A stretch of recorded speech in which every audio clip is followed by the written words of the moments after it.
Previously on the all-new adventures of the Doctor Who Book Club podcast. So I think November might be an interesting and trying month for us all. So I thought I would give you a treat, Matt. Okay. I'll treat you to, I think, one of your favourite Doctors, if not, yeah, I think actually your favourite Doctor. So we're going to do a second Doctor book. Oh, yeah. Yeah. Nice. So, which is going to be the second time we've seen the second Doctor this year, but, you know, he was in with the fourth Doctor last time, so it's okay. We are going to be doing The Final Sanction by Steve Lyons. Ooh. Which features second Doctor Jamie and Zoe. Nice. And now our story continues.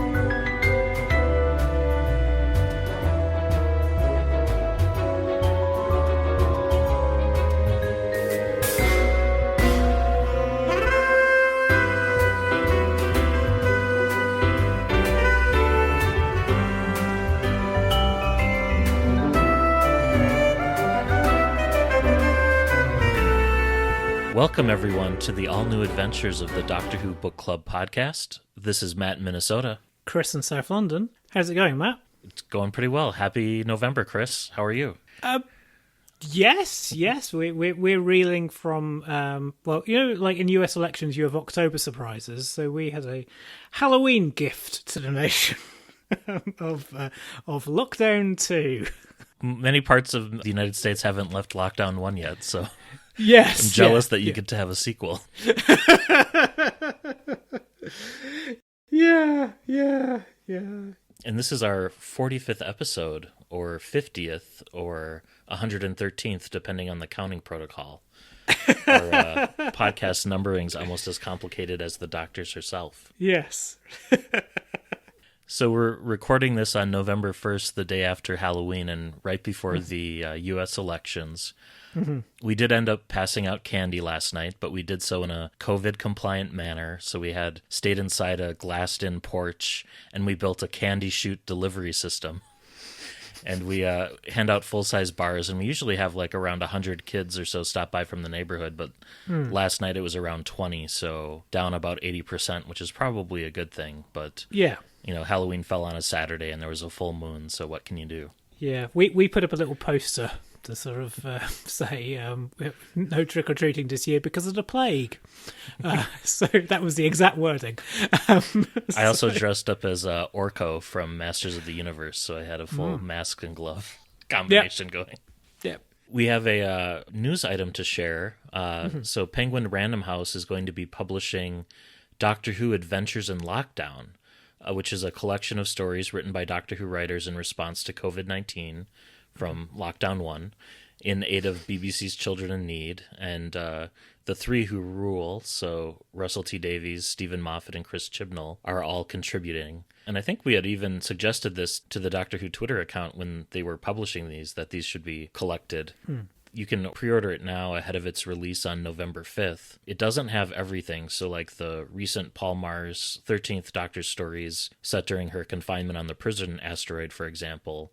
But I wonder, like you said, with the UK heading back down into lockdown again, if there's an opportunity for a second volume to be published down the line. Who knows? Who knows? I suspect probably there may be, because Emily Cook was up to kind of like the usual Doctor Who watch-along things last night, I think, with an episode of Blink. I think that there may be some more stuff just to kind of G people's spirits up. More stuff starting up, yeah. Yeah, because like in Lockdown 1, we had nice weather to G our spirits up a little bit. So yeah, November and December, not the warmest of months traditionally in the UK. It's interesting that for this title in particular, Amazon UK isn't shipping to the United States. And I wonder if it has something to do with the charity being attached to it or what the deal is there. But some other fans on Twitter have also noticed this. So I had to place my order through Waterstones to get it to ship to the US. It may be that there is some kind of like licensing deal or like because the creators have presumably have given their time for free. there might be some part of that, yeah, because like often with charity things that can have certain caveats, which is one of the reasons why Dimensions in Time is apparently never likely to be commercially released. Yeah. In fact, it's not very good. But yes. Speaking of charities, I did also want to just give a shout out to a friend of the show, Sophie Isles, who on her Sophie Isles art account on Just Giving has raised about coming up to $4,000 US dollars for Fair Share, which is a charity that tries to reduce and prevent child food poverty.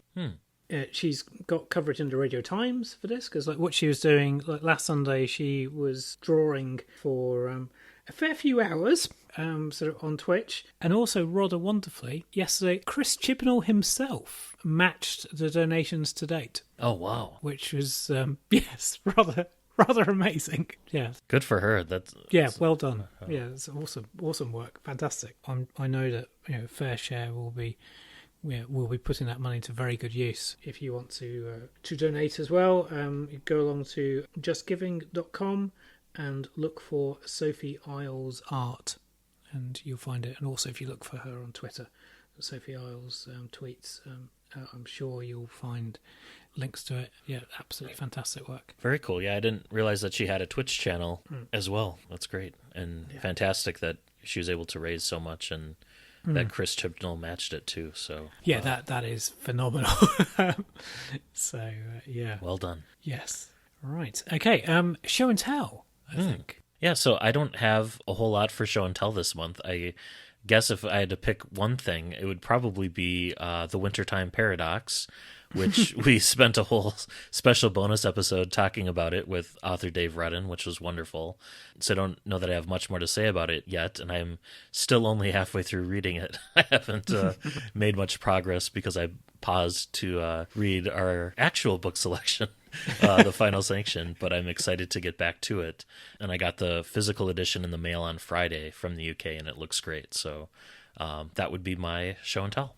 Oh, fantastic. As I said in the interview with Dave, I'm very keen to read it at Christmas, because I think this is going to be an interesting festive period. What I may try to do is, in the lead up to Christmas, is read both of his books back to back and do like one short story a night, over 25 nights. If you add in Canaries, it works out to be 25 stories. So I might do something like that. Yeah, that would be a cool way to do it. Yeah. Kind of like an advent calendar of Doctor Who stories. Chris, what do you have for show and tell? What have I got? Well, so last Thursday, I found myself in Riverside Studios in London. And Riverside Studios is it's a TV studio, as we were there to watch an episode of Have I Got News For You get filmed. But alas, we couldn't get in because even in a pandemic, they oversubscribed a number of tickets. And we had a choice of, you could watch a live feed of the studio recording for about 3 hours in a cinema, or you could just wander off and we'll put you on the priority list for next time. So we'll go on the priority list, thank you very much. But why am I mentioning this, I hear you say? Well, Riverside Studios Studio 1 was the home of Doctor Who for large parts of the William Hartnell era. Because Verity Lambert decided that Lime Grove was too small.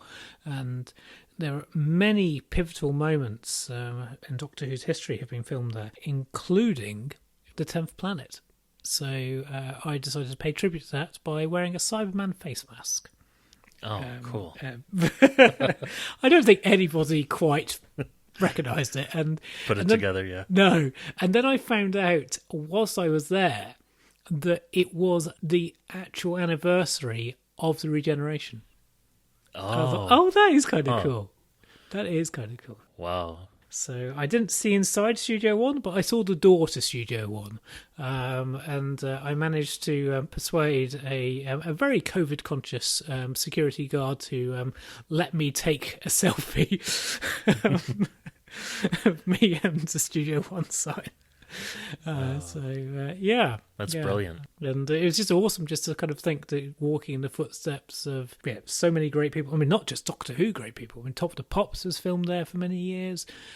But yeah, sort of, I think it was from the Romans onwards in the Hartnell era. Certainly huge chunks of Hartnell. And up until partway through the Moon Base when they decided to switch studios, which seems a bit strange. Some Troughton filmed there as well then. Yeah, some Troughton filmed there as well, yeah. But the building has had a lot of redevelopment since I was there last, so I'm sure it will be utterly unrecognisable to any surviving members of the cast and crew from that period. And if you find yourself in the bar at Riverside Studios, when bars are open again to the public, and you're looking out to the river, you'll be looking at the very part of the Thames where the Dalek emerges in the Dalek invasion of Earth. Oh, cool. Which is right out of the really water, cool. Yeah. I love about Hammersmith, the area of London that Riverside is in, that there is television history around every corner. And my late uncle lived in Hammersmith, so I would kind of often go and visit. And there was a favourite drinking hole of his that was directly beneath a BBC rehearsal room. So yeah, we'd be having a nice drink, and then members of the cast of EastEnders would come in for a quick pint after work, and then just carry on their way. Huh. Wow. Yes. Huh. So very cool. Yeah, very cool. Alas, I think Riverside is pretty much the last bastion of television work still in the area. But who knows when the next time is that a TV show will be allowed to have an audience. So... Well, you're still on the priority list, so... yeah, I am on the priority list for kind of like post-pandemic excitements. So I think we're probably going to wait before applying for anything.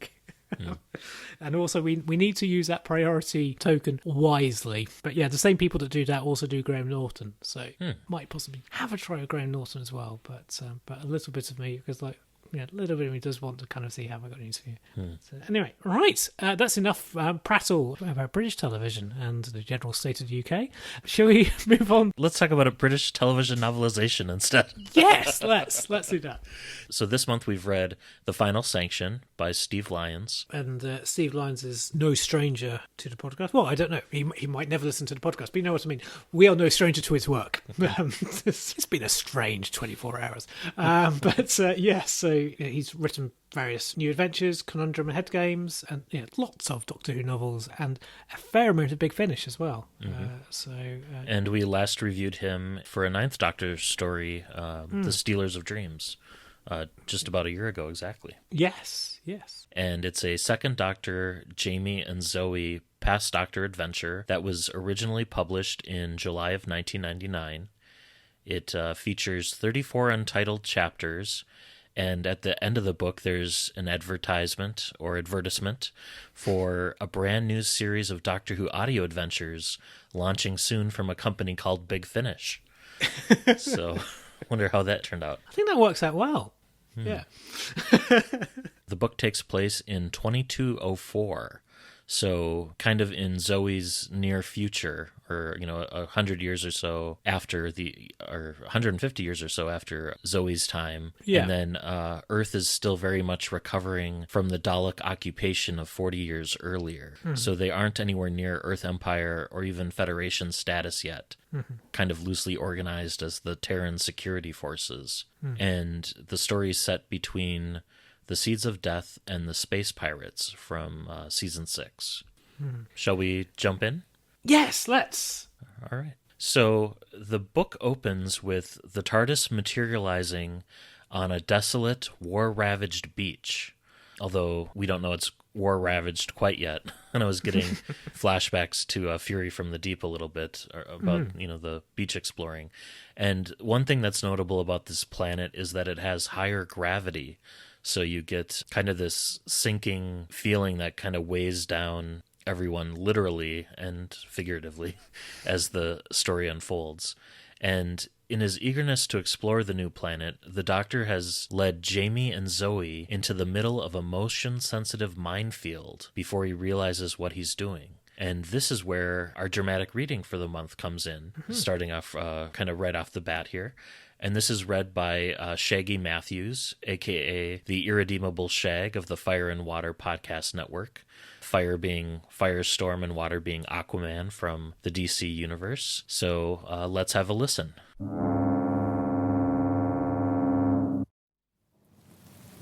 When the doctor had given the order, Jamie McCrimmon had dropped onto his front. But he had put his hands out to cushion his fall and kept his head up to see what his friend was doing. He regretted his curiosity. His arms threatened to shake as they supported the greater part of his weight. They sank slowly into the mud so that Jamie feared they might splay apart and bring him crashing down. And his neck ached. He gritted his teeth and with his eyes only implored the doctor to do something. "Just hold still a little while longer," said the doctor quietly. Jamie frowned. "Don't worry.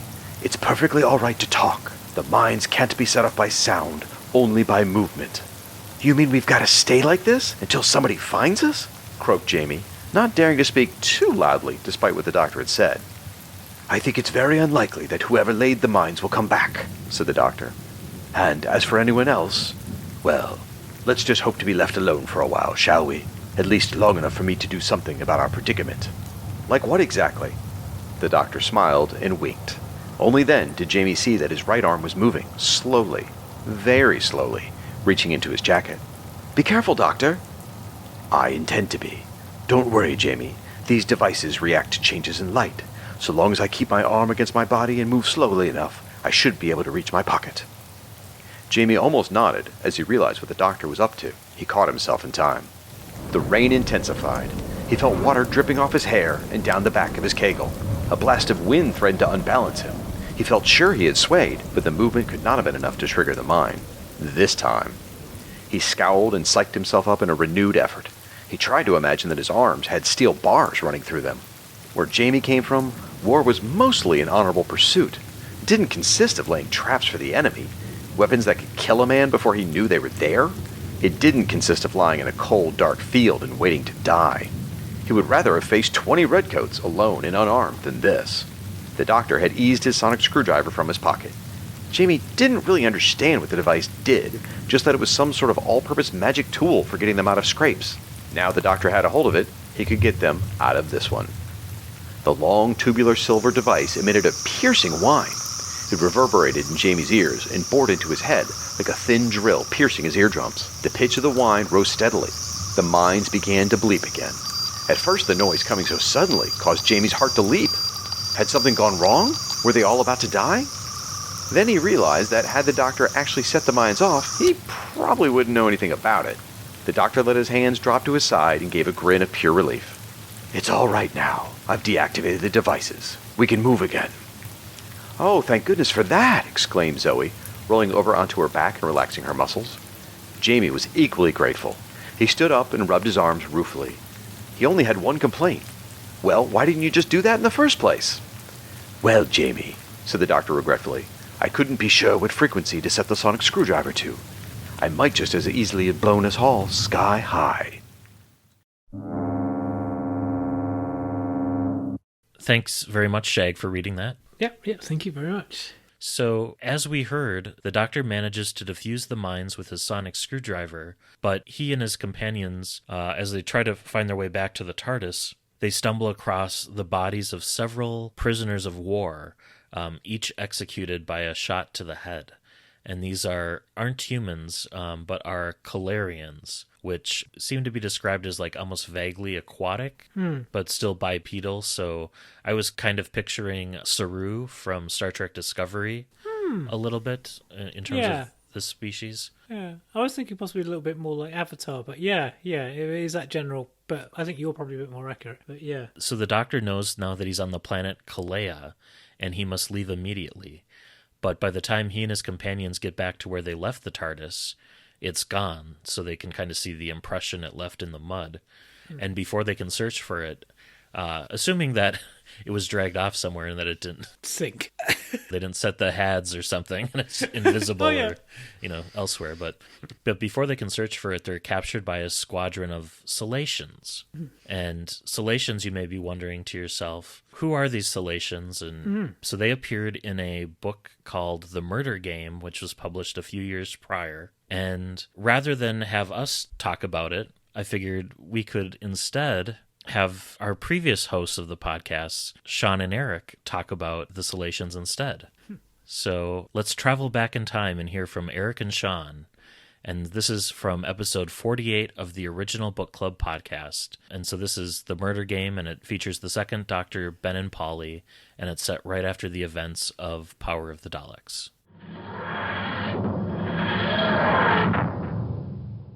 Hello, dear listeners, and welcome to the latest episode of the Doctor Who Book Club. This is Sean. And this is Eric. Hello, Sean. Hello, Eric. This month, we are going to talk about The Murder Game by Steve Lyons.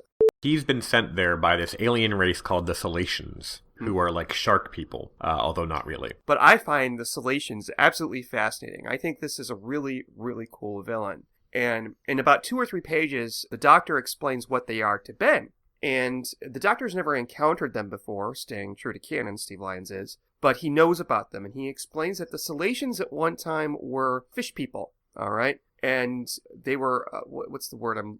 Abused, domesticated, trod upon. There were like culling parties that other races would go and hunt the sort of sentient... It would be like, and the Doctor says they're closest actually to dolphins. Yes. Sentient, communicative dolphins. And what they did over time was they knew they were being exploited and murdered by these other races, and so they kind of bided their time. Very importantly, under the water. They are water-breathing creatures. Even the ones in space. They are not air breathers. They look down on air breathers. And so what they did was essentially built up their technology secretly until one year, when people go for the annual culling festival, suddenly these creatures burst out of the water and just slaughtered them. And so what the Salacians do, and apparently they even picked that name. That's not like their real name. That's sort of the name they present to themselves because they think it will intimidate people because it's kind of shark-like. They paint their ships to look like sharks. They paint their suits that they wear to look like sharks, to have like fake teeth and stuff.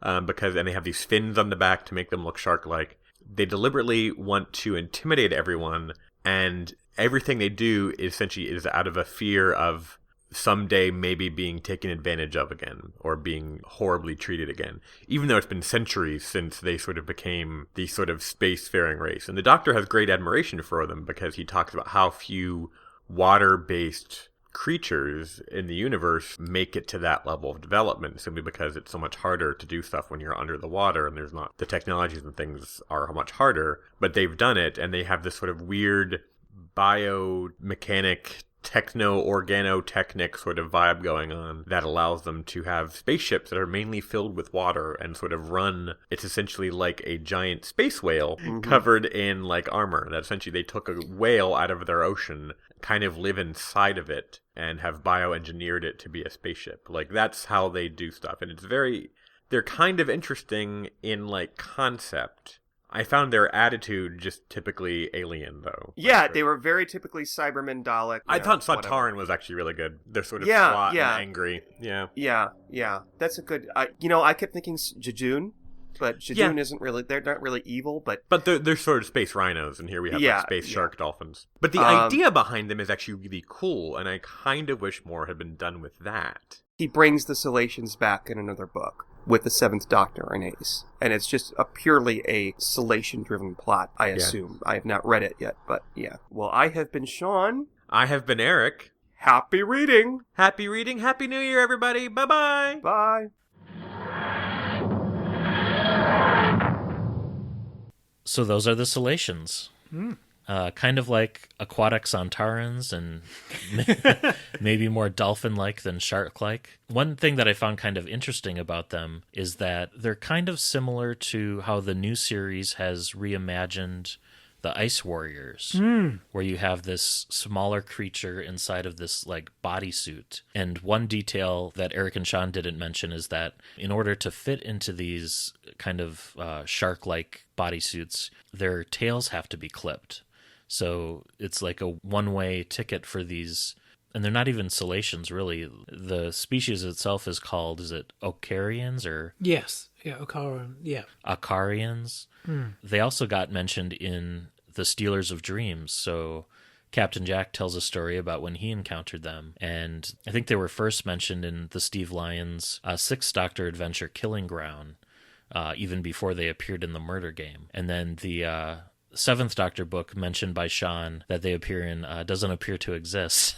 So maybe he was thinking of the audio, The Architects of History, with the Seventh Doctor and Klein. But these Salacians capture the TARDIS crew, and they begin to take their prisoners to their underwater base, but the transports are attacked by a Terran security force squadron led by Lieutenant Kent Michaels. And the transport with the Doctor and Jamie aboard is disabled, and Jamie saves Michael's life in the ensuing battle on foot, which the humans win.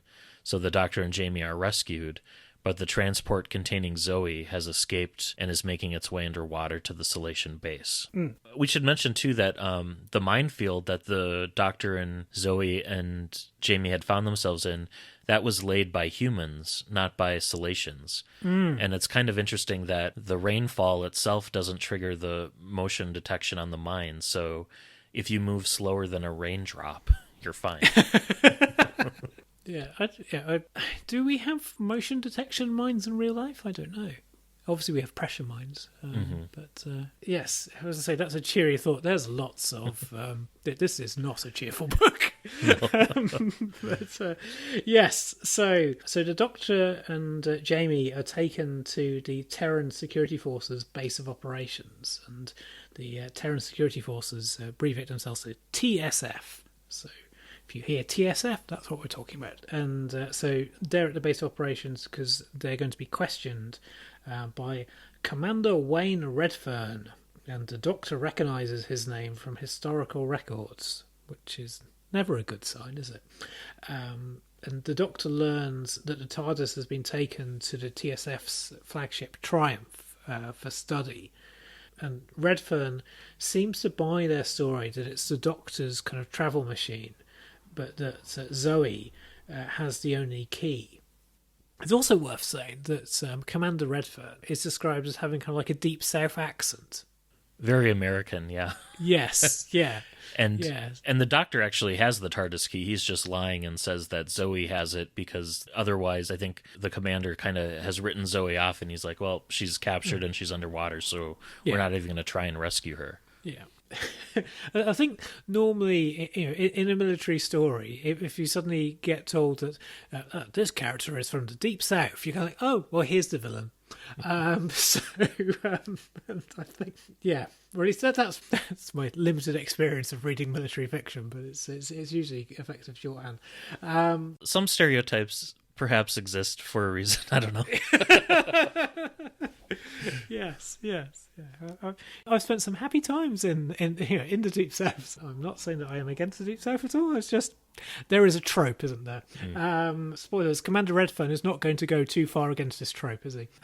So as soon as the Doctor and Jamie have rescued Zoe, they say that they'll be on their way. But the Doctor knows they need to do this quickly because he knows exactly what's going to happen in the next few days. The Salacians are soon going to be driven off the planet Kalaya, and they'll be chased back to their homeworld, Okara, where the Doctor knows Redfern is going to drop an experimental bomb and destroy the entire planet.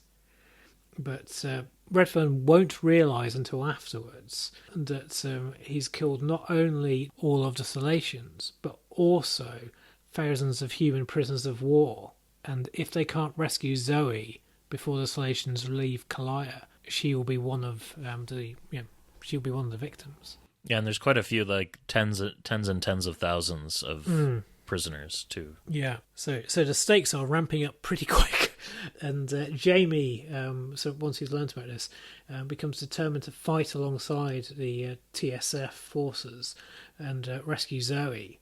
The Doctor, fearing for Jamie's chances, instead kind of offers himself up to, or wants to offer himself up to the Salacians in a kind of like a prisoner exchange for Zoe. He tries to kind of contact the Salacians, and he's discovered by the TSF, and so they arrest him and take him over to their flagship Triumph for questioning. So it's not going well. And Kalea, I think, is... it's probably in the same planetary system, or at least a neighboring planetary system to Okara, the home of the Salacians. because I think they talk about the Salacians being driven back kind of planet by planet, and they're close to being driven off of Kalea, which would leave them, just with their homeworld. And the Doctor has a line, and I love this line. It's a lot more difficult to end a war than it is to start one, Jamie, if only more people remembered that fact. And it kind of echoes forward to the 12th Doctor's speech in the Zygon two-parter along similar lines. And there's also a discussion about detonating this planet-wide bomb on Okara. Retroactively, it's almost being considered like a fixed point in time, because the Doctor says some things have to happen. Let me find the exact bit here. It's before Zoe and the Doctor get separated, but he says, "Some things have to happen, Zoe. There are some rules even I must not break." He hadn't wanted to say more, so Zoe had just nodded and internalized the information. They don't come out and quite say that, and I know the whole fixed points in time is kind of a new series construct, but I feel like this very much fits in with that take on it. Yeah, and there's also as well, should we say, a few echoes of Genesis of the Daleks. I mean, not only do you have that minefield scene from earlier on, but also around about this point, Jamie is reflecting about, like, what if he'd had the power to wipe out the Redcoats and, like, to destroy them before they'd slaughtered 1,000 good Highlanders with their cowardly tactics. Wouldn't that have been the right thing to do to save all those lives? I was like, yeah, there are definite kind of call back / call forwards to Genesis. Yeah. So skipping over a few montages of Jamie training in the holodeck with soldiers. So Jamie gets assigned to a unit, and this battle on Kalea, and it's really kind of the final battle for this planet, begins, and Jamie's unit is on the beach, and they start going underwater, and they get ambushed by a squadron of Salacians, and in the fight, Jamie's airlines are cut. So he manages to surface in time, but the rest of his unit is wiped out, or most of the rest of them, and the Salacians retreat to their ship and escape, which is underwater in this bay. So Zoe's on board that transport ship with all the other prisoners from this particular planet. And then, so back on the Triumph, which is in orbit, Redfern refuses to listen to the Doctor's attempts to convince him that there are human prisoners aboard the ship, and he opens fire on it, trying to prevent the Salacians from escaping. The Salacians are able to break through the blockade in space, and they jump into hyperspace, heading back for Okara. But in the confusion, Zoe and her fellow prisoner, John Patterson, manage to escape and flee to one of the Salacians' escape pods. And that's kind of a dramatic sequence where they're... Because there's portions of the ship that aren't underwater, that are for air breathers, and that's where they keep the prisoners. And so the Salacians don't feel like they have to protect certain areas of the ship either, because it's just impossible for surface breathers to access them. So, which makes sense, doesn't it? Yeah. It does. So Zoe and Patterson are on this escape pod, and they figure out how to launch it and drain it of its water. But at this point, they're already in orbit around Okara, so the pod automatically homes in on the planet and locks in a descent course, trapping them on the Salatian homeworld. Fortunately, the homeworld isn't, completely liquid surface. There are scatterings of islands across it, so they land close enough to one of these islands where they can swim to shore, and they kind of drag the escape pod onto the shore and beach it. And Patterson hopes to find TMAT stations, which have been surreptitiously planted on Okara by the TSF forces earlier in the war. And they do this kind of interesting trick where they disguise the transmissions as cosmic background radiation, so the Okarians aren't even aware that these TMAT stations, and there aren't a lot of them, I think there's like maybe 4 or 5 on the planet, but they at least have a way off the planet now. And Zoe and Patterson stumble across a civilian Okarian who she's kind of climbed out of, and keep in mind she has her tail still, so she's, slowly crawled across this beach to these bushes that are near the shoreline, and she's harvesting some berries that Patterson and Zoe were eating earlier. And before she can warn anyone about their presence on the island, Patterson just viciously kills her, and Zoe can't stop him. And the Okaran doesn't return from gathering berries. That attracts the attention of the Salatian army, who investigate, and then they storm the island to recapture Zoe and Patterson. You do kind of feel reading it, think, why does Patterson do this? Because it's just... But I guess part of it is fear, isn't it? And it's very hard to kind of like...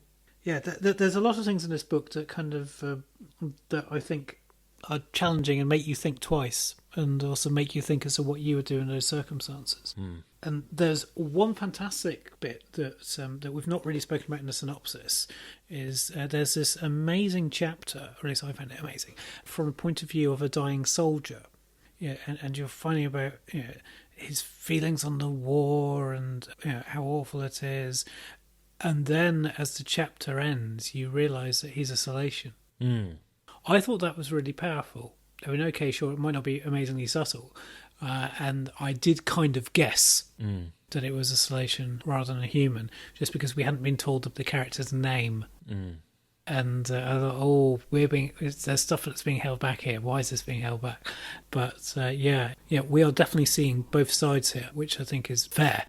Yeah, and it's very much in themes of the piece. Yeah, I feel like the narrative really does try and show the horrors of war from all sides, and it feels very much too like it was influenced by some of the, was it like the Flight of the Enola Gay books and Boxcar, so the transport ships that dropped Little Boy and Fat Man, those bombs on Hiroshima and Nagasaki.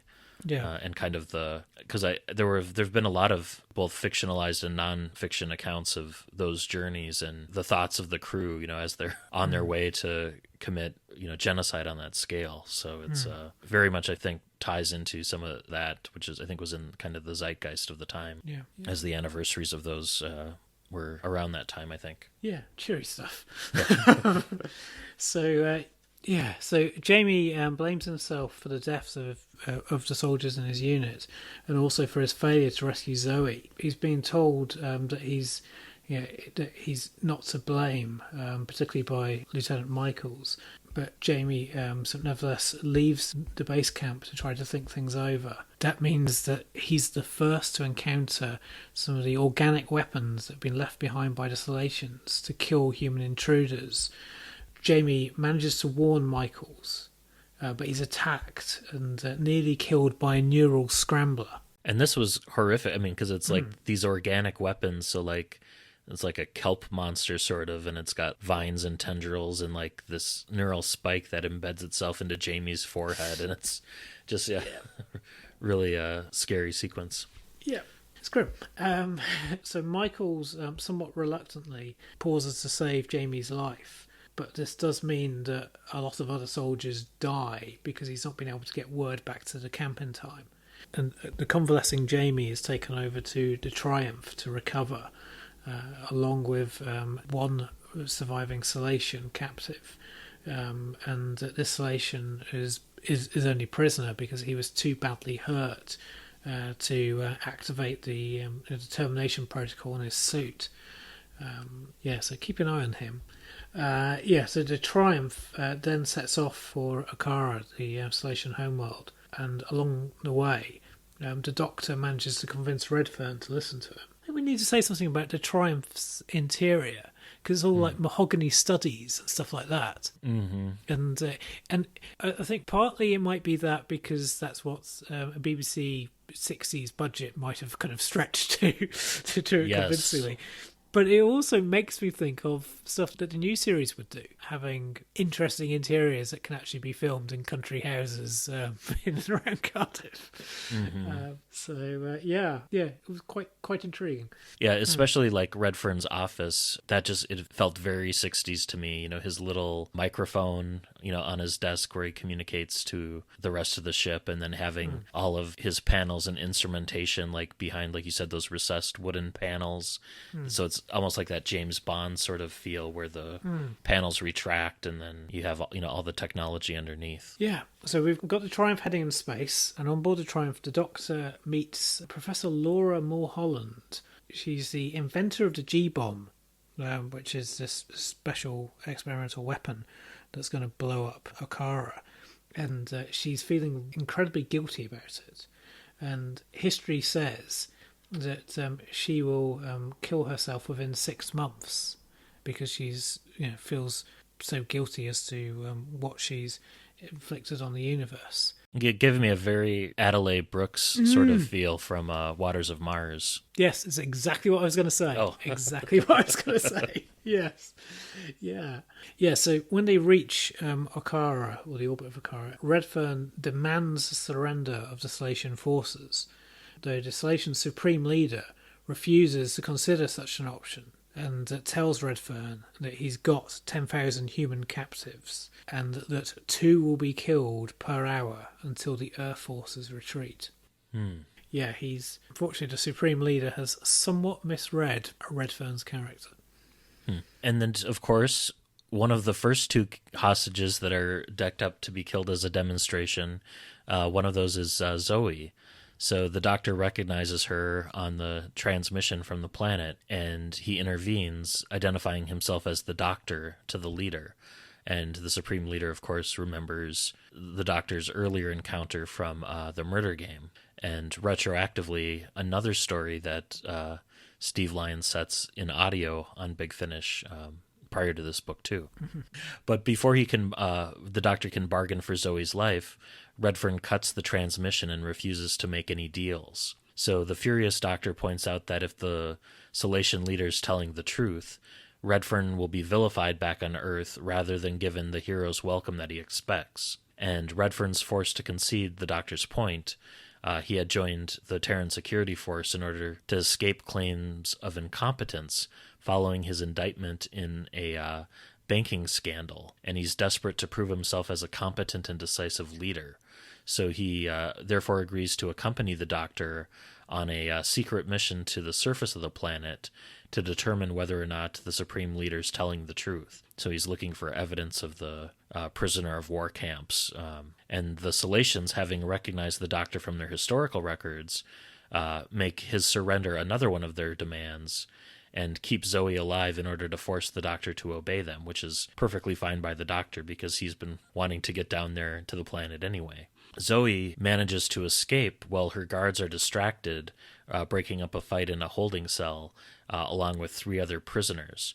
And this I was kind of happy about because about a quarter of the way into the book, with Zoe being captured, the narrative started to take on that kind of time to rescue the princess sort of feel, with Zoe being kidnapped and held as hostage. And I was really hoping that she would find a way to escape on her own. And she does, which is fantastic, that she has agency like that.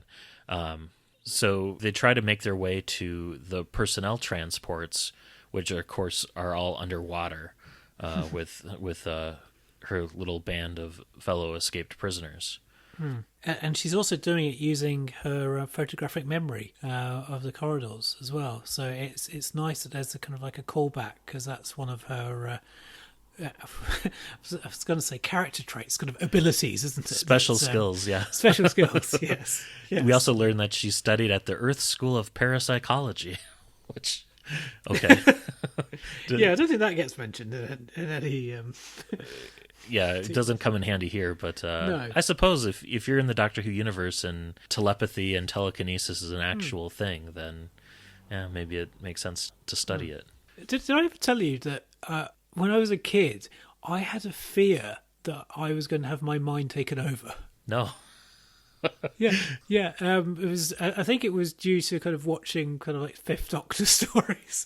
So yeah, it was something I was really concerned about, and because I kind of assumed this was something that happened quite frequently because it seemed to happen quite a bit on TV.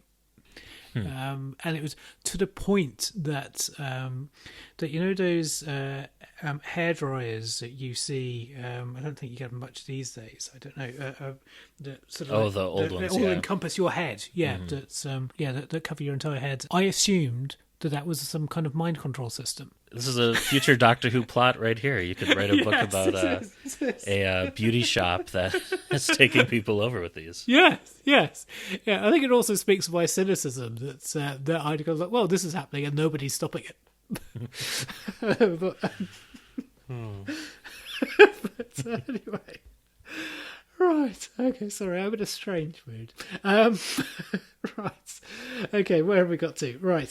So the Doctor, Redfern, and a squad of soldiers team at down to the planet's surface, and they head for the location of the leader's transmission. But they discover a large Akaran settlement in their way. Which I don't think is surprising, really, isn't it? That the well, it's both. I think it's two things here. So it's one. It's the what's the name of the previous planet we were just on?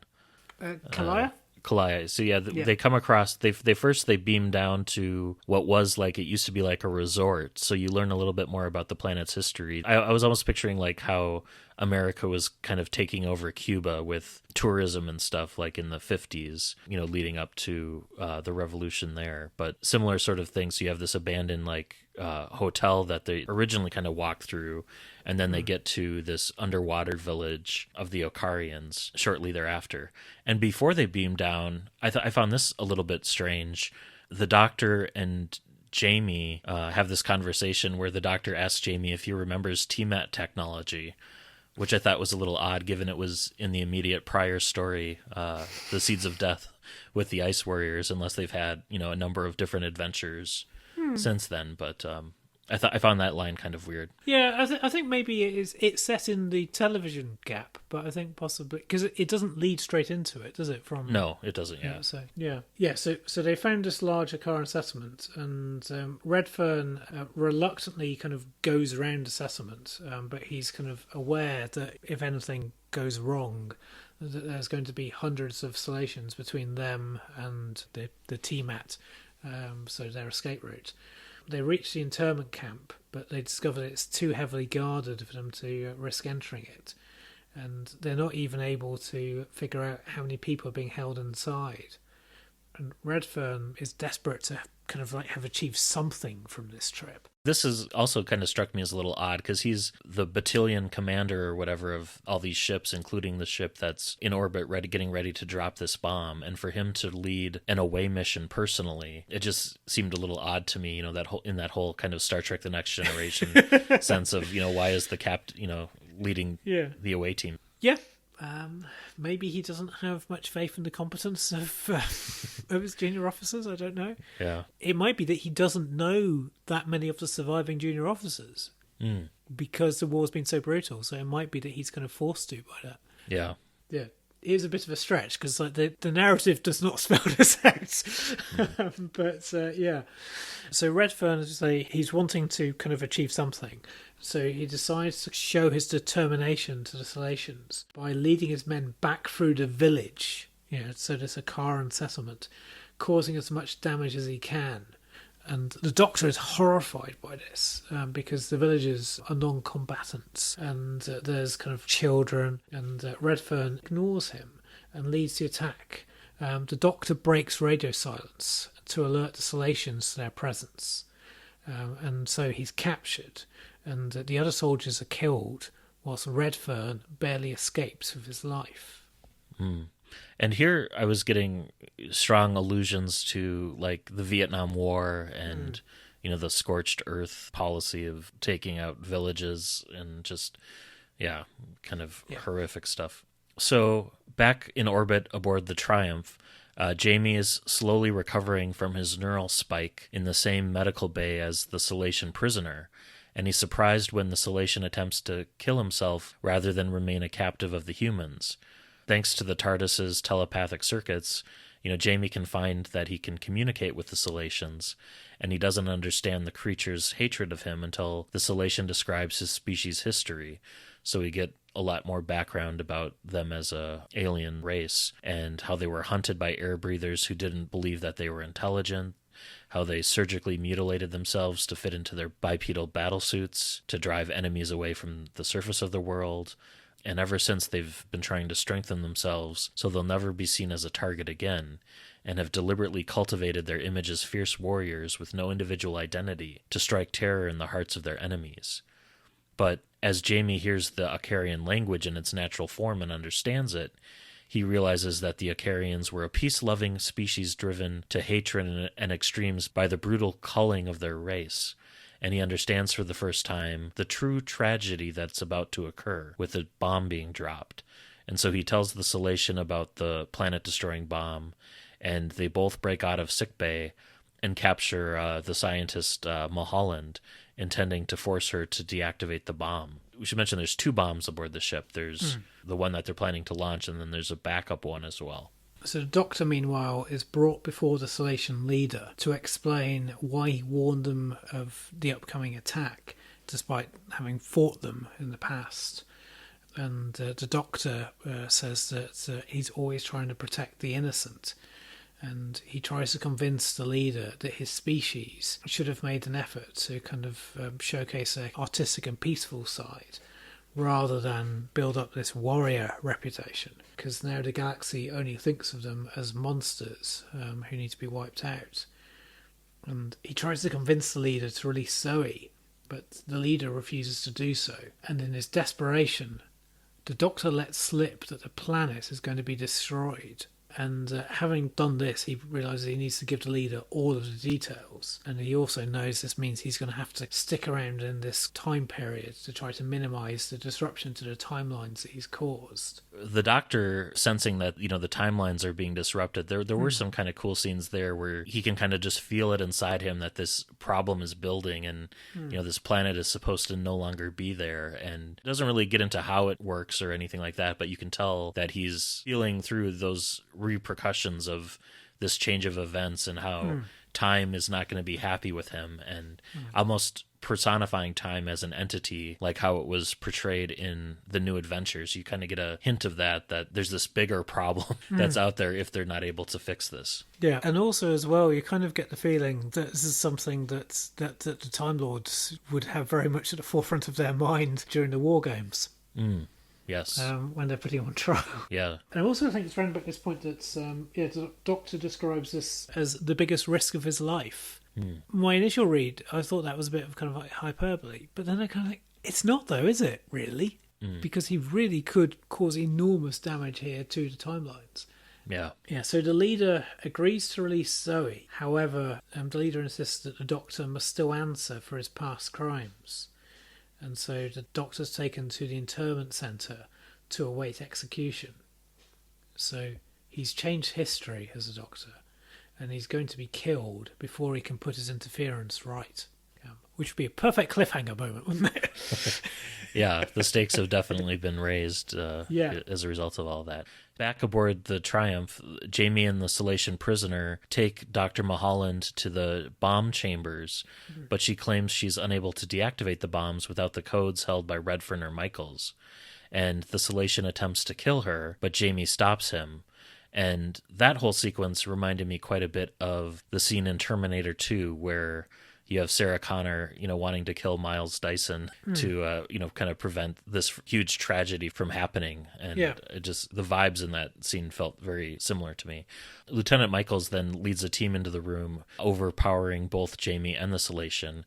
And then Michaels attacks Jamie, furious that the soldiers died on Kalea because Michaels was saving the life of someone who he now looks at as a traitor. Commander Redfern arrives and interrupts the fight, having returned from the surface.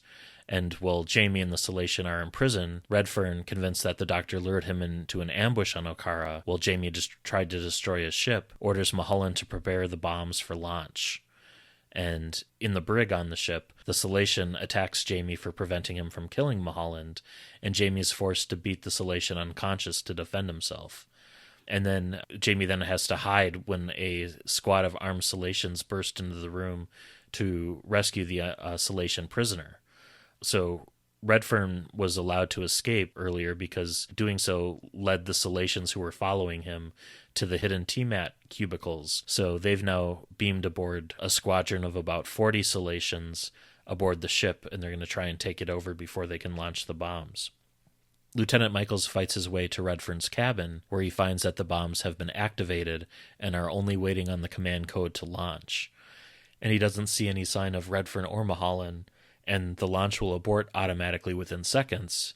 But as the Salations burst into the cabin, Michaels gives the order to launch the bombs before the Salations can kill him. Yeah. Apologies, dear listener, if you were expecting a light read. It's not that. Doctor Who Grimdark edition. It is. Probably not as grim or violent or dark as a Mick Lewis book might have been, but... No. Yeah. Probably close. Well, though I kind of think of it as it's almost like the Second Doctor is in a Malcolm Hulke story. I can see that. Yeah.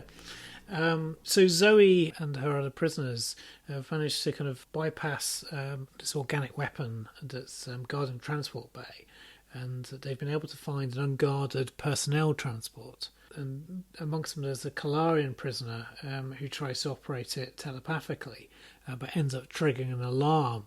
And they're kind of pursued back to to the holding pen by the Salacians. And suddenly there's a riot that breaks out. And the sequence where Zoe's swimming down to the vehicle bay, because she has to do it twice. I found that whole sequence very dramatic and intense because, she swims down aboard this shuttle. She realizes she can't interface with the telepathic circuits correctly, but she's thinking that the Kalarian prisoner can, because they're more genetically similar to the Salacians or Okarians. So she has to swim back up, and then, the other three that escaped with her have to swim back down. And just that whole sequence just felt very dramatic and intense and was memorable, I thought. Yes, yeah. Yeah, I mean, there are a lot of very memorable action sequences. I mean, this is. I mean, we're almost bordering into the review section, but I mean, I don't think this is a ponderous read. I mean, there's a lot of thought-provoking stuff in here and a lot of grim stuff, but there is also a lot of action sequences as well.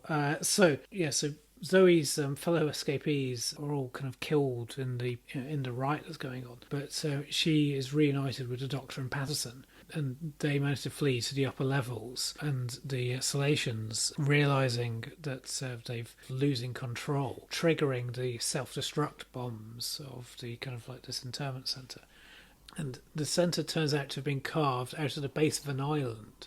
And when the bombs explode, the Doctor, Patterson and Zoe are able to kind of like climb out. Maybe they climb out through lava tunnels. But they climb out of the island to safety. And like this does feel like a Bond sequence, doesn't it? Some of this. Like escaping Dr. No's island or something. Yeah, like that. That kind of thing. And also as well, I'm getting Rebel 1. Flashes as well. Yeah, so especially like the futility of it all and that everyone dies. Yeah. And also as well, the finale for Rebel 1 is on is on a primarily water planet with islands. Oh yeah. So visually, it's very similar. Or Rogue One. Sorry? Rogue One. Yes. I said Rebel 1. Sorry. As I say, it's been a very strange 24 hours. But, Just trying to cut down on the amount of feedback we'll get. Yeah, fair enough. Oh, cut us some slack, people. We're living in 2020. So they're trying to find out where the island is for the TMAC cubicles. But as they're doing this, the Triumph drops its gravity bomb. And so that begins to draw the surface of the planet towards a new centre of gravity. And this is quite a spectacular sort of descriptions and effects. And the wind picking up as all the surface air is being drawn up. Yeah. When they manage to find the TMAT cubicle, the planet is already starting to break up, and Patterson remains behind to operate the console and send the Doctor and Zoe to safety. And like seconds after that, the island is ripped away from the seabed. Then the entire planet is destroyed. So we have a repeat of a trope of somebody sacrificing themselves to save the Doctor, but it isn't a disabled person. So that means we don't have a hat trick of that awful trope, because we've had that in the last two books, haven't we? So yeah. And Patterson sends the Doctor and Zoe to relative safety because, of course, the Triumph is being taken over by all the Salacians. Back on board, the Doctor and Zoe are reunited with Jamie and Mulholland. And this scene bugged me a little bit because you have Zoe and Jamie who have been separated for the entirety of the story. And, they're reunited. And they don't even acknowledge it at all. It's just Zoe asks the next question, and of course, yes, they're in the middle of danger and stuff, but you'd think they'd pause for a sentence, and maybe embrace or be like, oh, I'm so glad you're alive, but we don't get any of that. So Mulholland is on the verge of a mental breakdown, understandably, because the bomb has been used that she had designed, and she had convinced herself that it would only ever be used as a deterrent. And the Salacians have risked and lost everything to capture the gravity bombs, and now their entire home planet's been destroyed, so there's only a handful of Salacians left. And to avenge their species, they decide to take the Triumph back to Earth after they've commandeered it to drop the second G-bomb to destroy Earth, the homeworld of the human race. And the Doctor sends Jamie and Zoe to the TARDIS, which is on board. Well, he and Professor Mulholland attempt to defuse the second bomb, but upon arriving in the bomb bays, they find Redfern in there hiding from the invaders. The Salacians arrive and they shoot Redfern before he can kill the Doctor, but before they can turn on the Doctor themselves, Mulholland climbs onto the G-bomb with a grenade, which he threatens to detonate. She orders the Doctor to flee, and as the Salacians gun her down, she triggers the grenade. So we have another example of like a sacrifice here from a mentally disabled individual, so perhaps we do have a hat trick. Yeah, maybe. Yes. So then the Doctor barely makes it back to the TARDIS before the G-bomb activates, and the Triumph is crushed into a singularity like a can of soda. And the Doctor, Jamie, and Zoe escape. And the Doctor tells the emotionally drained Zoe that they can't affect the big picture. They have to be satisfied with making as many little details right as they can. And they end on a note of hope. Yeah. Well, no, I quite like that as an ending. I have to say. I mean, it's not the cheeriest of books, but yeah, because like the final sentence is I'd rather believe in hope. And again, speaking as we are at the start of November 2020, I think I'd rather believe in hope. Fear seems more compelling, but I'd quite like to believe in hope. Yeah, it is a good message for the time we're in right now, for sure. I just wish it hadn't been delivered in such a grim and dark way. But yeah. I must say, I did feel bad when I sort of said, "Oh, this is a treat," because this is the second Doctor. Really, like, "Oh, this is not a treat. This is a grim story, Chris. You've chosen a grim book." Yeah, I did have a similar thought as I was reading it. But yeah, I mean, it does. The second Doctor and Jamie and Zoe, they are one of my favorite TARDIS teams. So experiencing something with them was positive in parts. Yeah, I think the second Doctor's captured well. I think. Yeah, I think so. I think the characterization of all three of the leads was fine. Nothing leapt out as being wildly out of character for any of them, and I thought the world building was really quite well done. One of the things I really do enjoy quite a bit in, whether it's the DC universe or Marvel universe or whatever, is kind of the tales of, underwater civilizations and technologies. And so the world building was quite good with all of that and the Salacians. And you can tell that Steve Lyons has put a lot of thought into their society and how they function. And it's kind of funny that the Doctor commented in our book last month that aquatic spacefaring species are so rare. We've had 2 books in a row now with them. We had the SemQuest squids in their miniature tanks from last month, and now the Salacians. But they are kind of few and far between. Yes. Steve Lyons also seemed very fixated on teeth here. I don't know if you noticed that the narrative is full of baring teeth and gritting teeth and shark teeth, and almost every character description, it's like so-and-so bared their teeth and then did this. And I thought there were so many teeth everywhere that Tim Shaw would show up at some point to collect them all. Oh, dear. Yes. But yeah, look, speaking of kind of like call forwards, as you kind of possibly, there's a lovely description of Laura Mulholland when the Doctor's meeting her as Professor Mulholland, and it sort of says that she was probably a beautiful woman.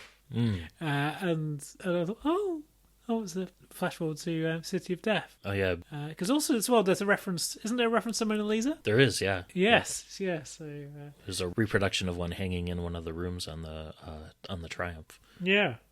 One of the things that this book reminds me of as well was kind of like Starship Troopers, and also the Forever War, which I think I probably read around about the time that this was released. But the thing that surprised me the most was this was published in '99, because it almost feels like it could have been published as a response to the War on Terror.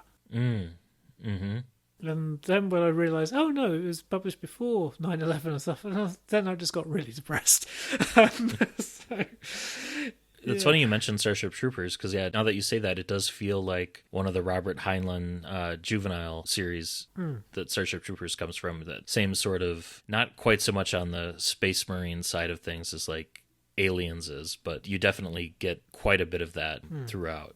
Yeah. The book does have some good and relevant things to say about the natures of war and the consequences of using weapons of mass destruction. It's just, for me, the wrapping that message was delivered in was just so heavy-handed and grim. And tonally, I think it is a little bit jarring, especially if you're maybe more used to reading some of the new series books. I mean, compared to some New Adventures, this isn't, this is just not quite as bad as some of those get, but no babies are eaten in this. Yeah. No.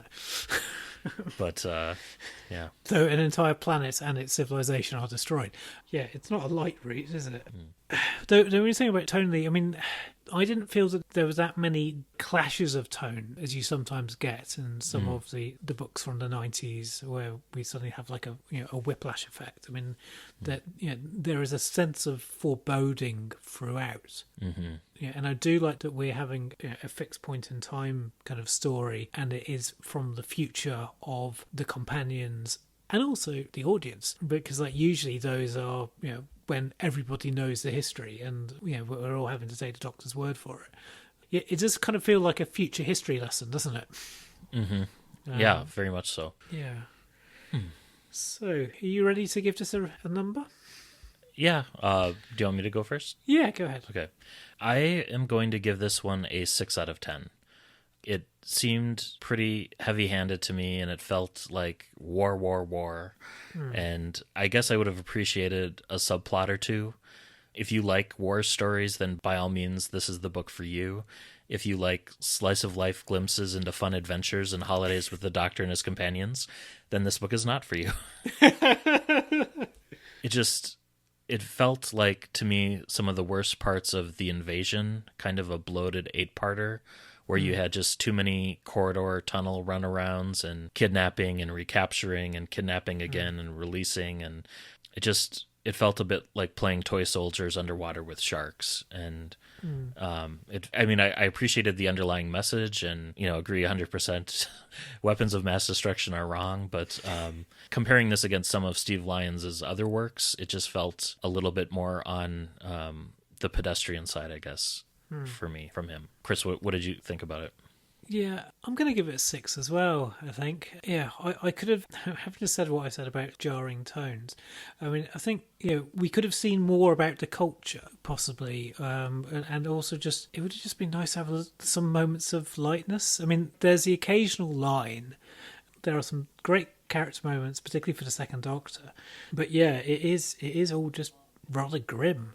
And also as well, I'm not entirely sure if I hadn't been reading this for the podcast that I would have carried on reading it right now. I think I might have put it to one side and wait for sort of the world to be a little bit of a calmer place, or for my mindset to be a bit of a different place, whichever's more likely. Yeah, I just... in the course of October, I decided carry on reading The Stand was a bad idea for my mental health. And so I don't think that this is just nowhere near as bleak or as relevant to our current situation as The Stand is. But I was just, it is. I think I'll need to do research to make sure I pick something light next time. Well, I don't know whether or not what I've picked is lighter. For next one, we'll see. Perhaps not. Is it The Pit? No, it's not. But yeah, with this book, there was one character we didn't touch on, but there was a teenage soldier who Zoe befriended throughout much of her captivity. His name was Dresden. Oh yes, he gets killed right in front of Zoe from like a disruptor weapon, where he essentially this character that they've been developing this great relationship, this, that, and the other, and she's like wiping bits of his body off afterwards, and it's just with that and so many other horrific deaths, just seared into Zoe's mind. I did catch myself thinking a couple of times during this story, "Oh, Zoe, not long now until you forget about all this horror." From the War Games. So if I'm looking at the War Games wipe as a positive for Zoe after reading this, you can, kind of gives you an insight into what I thought about parts of this. Yeah, and also that reminds me of like calling a character in a war book Dresden. I mean, that A little on the nose. yes, very much on the nose. I mean, maybe he's got a friend called Coventry, and When Dresden appeared, I was like, righty-ho, okay. So, yeah. Well, we're never going to have to read it again, are we? So, the Final Sanction has been read for the final time. but I mean, people might get some. It's not really been for us, but I mean, I think, it's well written. Mm-hmm. Yeah, it is just. I think that. Yeah, and it has a very important message. It's just a message. It might have worked better as a short story. I think, really. Yeah. Yeah, a short story or a novella. I think it might have had a bit more impact. So, anyway, right. Sorry, I interrupted you. Oh no, I was just going to go on to listener feedback if Sure. if we're done with the Final Sanction. Yes.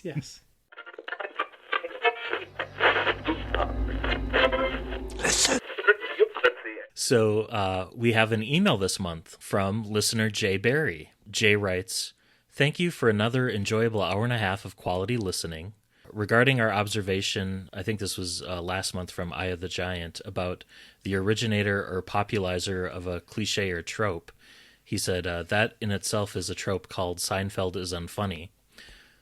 Which, now that he says that, it does kind of ring a bell. I think, Chris, you had brought that up last time about a particular trope. Yeah. He also writes, "I do appreciate how you keep to such a regular schedule," and he says he always has a spreadsheet open to record down what we've covered and to add in the next installment of the podcast. So it sounds like we have our own archivist now. So, huzzah. Cool. He said he'll definitely be tuning in for next month. He got the Final Sanction secondhand last year. He says getting a brand new copy's been impossible for a good couple of decades from a very good place in Wellington. Ooh. And he says the Salations first appeared in the Murder Game, which he said was covered by our original podcast, which we've heard clips from earlier in this episode. So thanks, Jay, for mentioning that. Mm-hmm. And he says they've also appeared in Big Finish in a Second Doctor Companion Chronicle, as well as a Main Range Seventh Doctor. And then he says it's probably going to be a while until we get around to Dreams of Empire, though. Mm-hmm. So thanks, Jay, for your comments. And if listeners want to write in, they can do so at andwbcpodcast@gmail.com. I think Jay also left a message on Facebook. Oh. Yes, there's Jay Barry saying that there's definitely a brutal war story that shows both sides at their worst. Yeah, that's true. And we also heard from Jeff Waddle, who said that the short chapter that describes how the soldier feels about the enemy, and then it's revealed that you aren't reading about a human's thoughts, but Assolations, is a work of genius. So I mean, certainly it's a very memorable chapter. And I think that's the chapter that's the bit that I will remember of this. Yeah, it definitely helps folks empathize with the enemy or the other side in a conflict to understand and walk in their shoes or swim in their tail flippers. Yeah. On the Twitter side, we heard from DWSSG, which stands for Doctor Who Solitary Story Game, and they write about the Final Sanction that they haven't read this one in a long time, but it's quite good if they remember correctly. I would agree it's quite good if you like war stories. We also heard from Jeff Elston. He writes about our interview with Dave Rudden that it was a really cool interview to listen to, and he loved hearing about Dave's passion for Doctor Who and how excited he got when presented with the opportunity to write these books. He also liked some of the ideas in the Wintertime Paradox came about as direct responses from feedback from Dave's first anthology, and he also liked the ideas for the master story in 12 Angels Weeping originating from observations about Doctor Who from Dave's spouse. So thanks, Jeff, for that feedback. Right. I think, unless there's something else on Twitter, this is where you tell me what it is that we're going to be reading next month. Well, this month. Yes. Yes. For December. Yes. So you might expect me to pick something Christmas related, but you'd be wrong, dear listener. Okay. Although Cold and Snow does feature quite heavily in at least part of this selection. Ooh. So we're going back in time. Not quite as far back as the Timeless Children, Right. but close. Okay. I'm picking a First Doctor story or stories, Okay. and we're going back to the Telos range for a pair of novellas that are set before the events of an unearthly child. We're going to be reading Frayed by the ubiquitous Tara Sams, and also Time and Relative by Kim Newman. And both feature the First Doctor and Susan. Cool. And in a twist, I'm going to recommend that we review and read these in chronological order as opposed to publication order. So, while Time and Relative launched the Telos range, it's set on Earth shortly before the events of an unearthly child, whereas Frayed, which was published later, is set shortly after the Doctor and Susan first leave Gallifrey. So I think it makes most sense to review Frayed first and then Time and Relative second, if that's works. Yeah. Okay. So yeah, for December we've got a pair of First Doctor stories. Cool. Very intriguing. So we're sticking with the black and white era for now. Yes. Yeah. Yeah. Yeah. Because I think this is only because Tara Sams only did short stories, and so like this is the only because I don't think there were any Tara Sams novels, were there? No. Yep. So yeah, I'm very intrigued as to what Tara gets up to because I quite liked Tara, though the work that Tara has produced under another name has not been entirely to my taste. But yes, we shall We'll see how a mid-length Tara book goes then. Yes, So, yes, yeah. That's. I am intrigued. Likewise, I've only read Time and Relative, so I haven't read Frayed yet. So I know at least one of the two books are good. Yes, I think I've read Time and Relative. I was when I was living in a very small town in Hampshire. The library had a copy of Time and Relative in it, which I was like really surprised. I thought of all of the Doctor Who things, this is your one non-target book. Okay, why did you get this? Yeah. Well, we'll see if it holds up as we Yes. review it next month. So Yeah, cool. until then, this has been Matt in Minnesota. Chris in South London, happy reading and stay safe out there.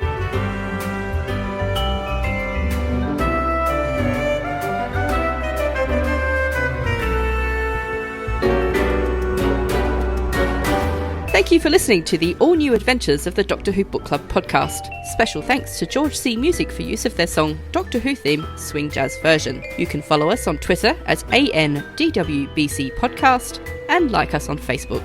Help other listeners to find us by leaving a rating or review on Apple Podcasts or your podcatcher of choice. You can contact the show by emailing your thoughts to andwbcpodcast@gmail.com. And until next month, happy reading.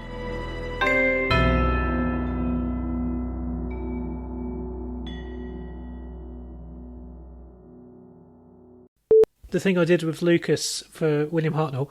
Yeah, so Episodes of Death spin-off. Oh, what's it called now? You were on it, Chris. What's it called? Who's next? Who is it? Anyway, if you look at your Episodes of Death feed, you'll find that episode republished because it's the start of a new series that Lucas is doing. So it's going to have multiple things featuring featuring kind of doctors appearing in other movies. On that, we discussed a William Hartnell film, Mean Drivers, which also features the very recently departed Sean Connery. Which is it's still a bit of a shock to say that.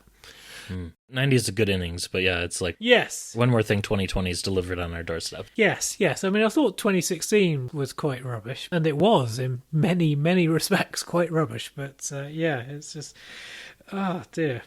Oh, we have a note from a listener to read during listener feedback.